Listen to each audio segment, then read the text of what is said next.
Now let's talk about another vital issue, and that is trade. Earlier today, the Platform Committee meeting in Cleveland adopted language used by Donald Trump on the campaign trail talking about fair trade.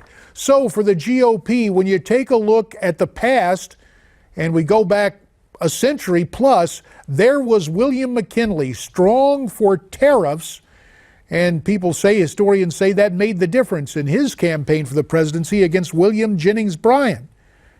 Will a tough stance on trade help now in the 21st century?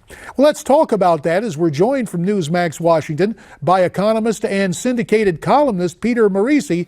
Morici, of course, also a professor at the University of Maryland. Professor Peter Morici, it's good to have you. School us a little bit.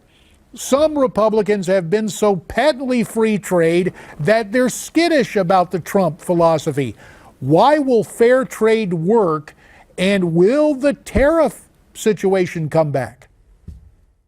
Well, I think that we're headed for a tariff of some kind on China if Trump is elected. We don't have much in the way of tariffs. China has very big tariffs. And as a consequence, they export 3.5 times as much to the United States as they buy from us. And that's the imbalance. That's the whole story. Free trade works if I can sell you what I do well and you sell me what you do well, and we both get cheaper prices. But right now, we have 4 million people who are unemployed simply because the Chinese won't let our products in. That's not free trade. It's something else. Now, the big problem for Donald Trump is explaining to people why having somewhat higher prices on goods at the Walmart, coffee makers, coffee tables, and things like that will actually make the country better off. My explanation is quite simple. If you put those 4 million people back to work, the pie overall is much bigger, so there's going to be much more stuff to go around, and we'll all be better off. And Peter, I should say that your argument resonates with what Trump is saying on the stump, and yet there is still some unease in Republican circles. For example, branding expert and Newsmax insider Mark Rudolph was on this program expressing some concerns the other week. He was talking about what Trump was doing well and what he wasn't doing well. And quite frankly, Mark was skittish on the trade question. Let's listen to Brother Rudolph and his concerns because they typify a lot of what's been going on in the GOP. He has a protectionist side.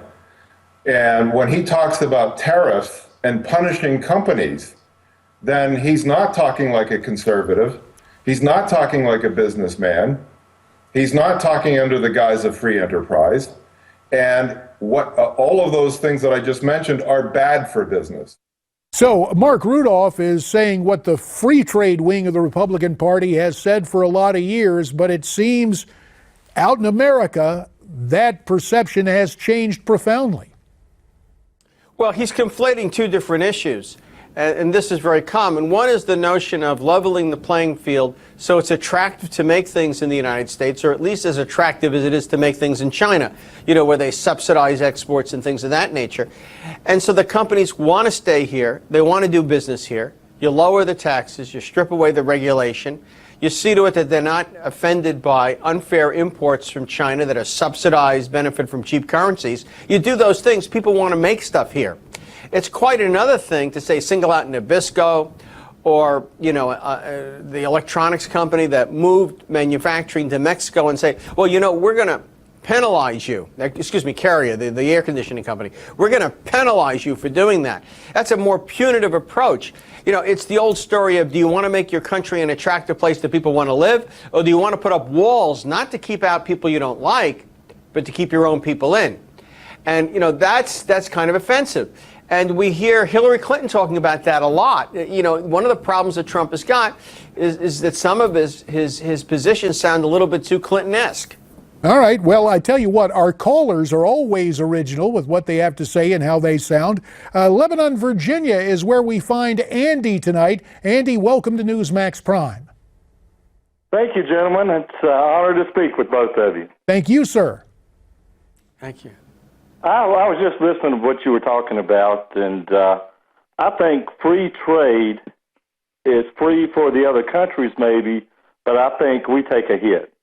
I think that it's so skewed to help out, like with NAFTA. I'm in a portion of the state, Southwest Virginia. It's a lot of industry that was here, and after NAFTA began, everything left. There's no jobs here. Everything is went overseas, and I think that we need to do something to get the jobs back. And if it needs to be a tariff or what Donald Trump is proposing, I'm all for that. All right, Andy, we appreciate your thoughts. Last word to you, Peter. Got about a minute left here. Well, that's very consistent with modern economics. Modern economics says if everybody trades free, there's no tariffs, no subsidies, let the chips fall where they may. But when you're flooded with foreign products that are subsidized, modern economics says it's okay to put up a tariff to level the playing field. It's as simple as that. It's in the trade laws and it's in the textbooks. Unfortunately, people like Hillary Clinton read the first chapter of the book. They don't read all the rest, even past chapter 11. That's the basic problem. You have a lot of dilettantes over there with a very limited and childish view of free trade. Well, that's why we will continue to let you lecture us on what's in the textbooks and come in and maybe just have a friendly conversation rather than a lecture. Peter Morici tonight from Newsmax Washington. Peter, as always,